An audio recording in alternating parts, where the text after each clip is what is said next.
Great day, everybody. Welcome to my YouTube channel. Donny Hathaway made his most noteworthy business progress as Roberta Flack's two-part harmony accomplice.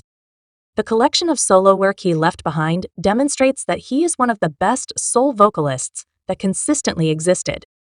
He was brought into the world on October 1, 1945, in Chicago, Illinois, yet was brought up in St. Louis, Missouri, by his mom and maternal grandma, who immediately recognized his vocal abilities. He had serious areas of strength for a childhood and started displaying his melodic gifts as a baby in the congregation ensemble. When he turned 6, he was creating his own music, playing the piano and playing the ukulele in the midst of his young years. Donny was seen as a virtuoso, and after he moved on from secondary school in 1964, he went to Howard College in Washington, D.C., where he got a full expressive arts grant. While studying music training, he began singing on the ends of the week with the Mixed Drink Jazz Bunch. The Rick Powell threesome The Tunes were gratifyingly unique in relation to the songs he sang in chapel, and set off Donny's choice to pass on school a year before graduation to seek after open doors in media outlets. He moved to Chicago and acknowledged a bid for employment as a musician and organization arranger at Curtom Records, a record organization established by Curtis Mayfield and Impressions director Eddie Thomas.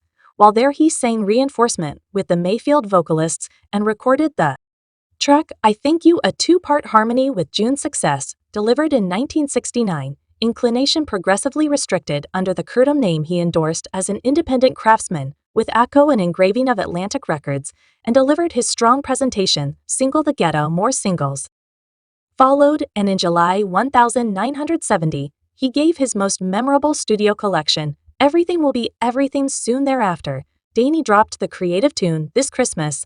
The melody is described by his particular voice, perky beat, and snappy tune, which all consolidated to make a merry and blissful environment as he sings about enjoying special times of year with friends and family, and spreading cheer. This Christmas has turned into a staple of occasion playlists that keeps on encapsulating the season. A large number of years. A front of the melody by Chris Brown was recorded for the 2007 film of a similar name. In 1971, Donny delivered his second full-length collection named Donny Hathaway Works of Art, Like a Tune for Your Self and He Ain't Weighty. He's My Sibling would come to harden his melodic inheritance for a long time into the future. In the midst of his flourishing achievements, Donny's friends and family saw a distinction in his character. He would slip into irregular messes and immediately change from being glad to maintaining wrath. Subsequently, he was determined to have suspicious schizophrenia while regiments were crewed. In those days, Donny was treated with an oral portion of 14 pills to be required 3 times each day, notwithstanding the unexpected battles with his psychological wellness. His vocation kept on raising, and his live collection was delivered and promptly edged into the main 20, and is as yet thought to be one of the best live collections ever. It was recorded at 2 of the most noteworthy Stone clubs, the Wide Open one at the Singer in West Hollywood, California, and Side 2 at the Dramatic Finish in New York City's Greenwich Town. Individual craftsman Roberta Flack, who was leaving upon her own effective recording profession, and furthermore, an independent craftsman on the Atlantic, delivered her presentation collection First Take, for which Donny composed 2 tunes. Her sophomore collection, Section 2, likewise incorporated a melody composed by Donny and highlighted him as a meeting piano player, officer, and foundation entertainer. The motivation behind the organization of these 2 gifts came when Atlantic Records VP Jerry Wexler proposed that they work together in May of 1972.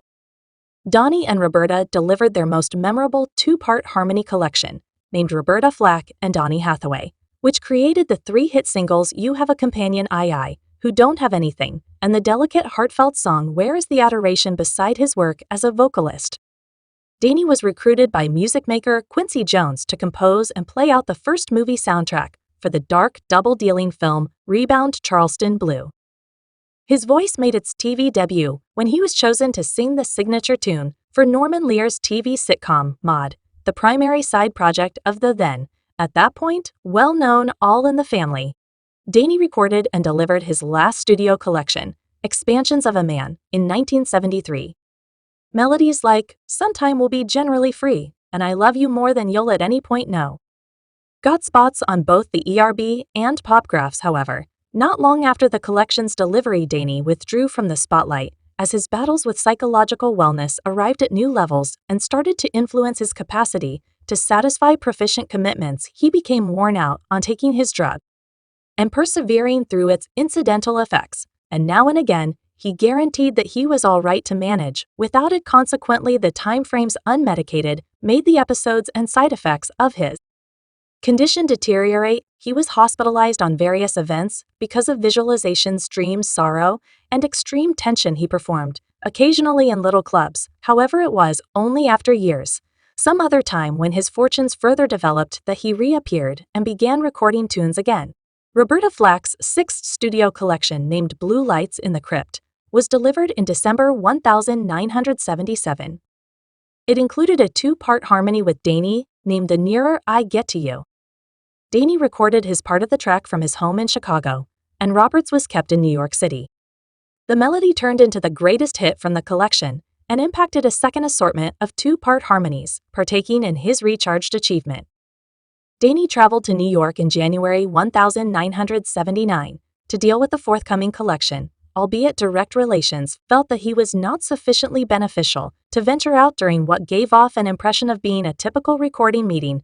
There was unexpectedly an extraordinary change in Donny's conduct. He suddenly escaped from the studio just to be found in one more space, clustered in a corner. When he was asked what was upsetting him, he answered by talking about that white individuals were attempting to kill him, and that they had his mind connected to a machine to take his music, concluding just 2 tunes that day. Makers cut short the recording meeting before the first booked stopping time, in a work for Donny to recuperate tragically hours after the fact. That the evening of January 13th, news broke all around the world that Donny Hathaway was found dead on the walkway beyond the Essex House lodging in Midtown Manhattan after a fall or bounce from the window of his 15th floor suite. There were no indications of theft, as the lodging entryway was locked from within, and the glass from the window had been conveniently eliminated and put on the bed, driving New York City coroners to manage his passing.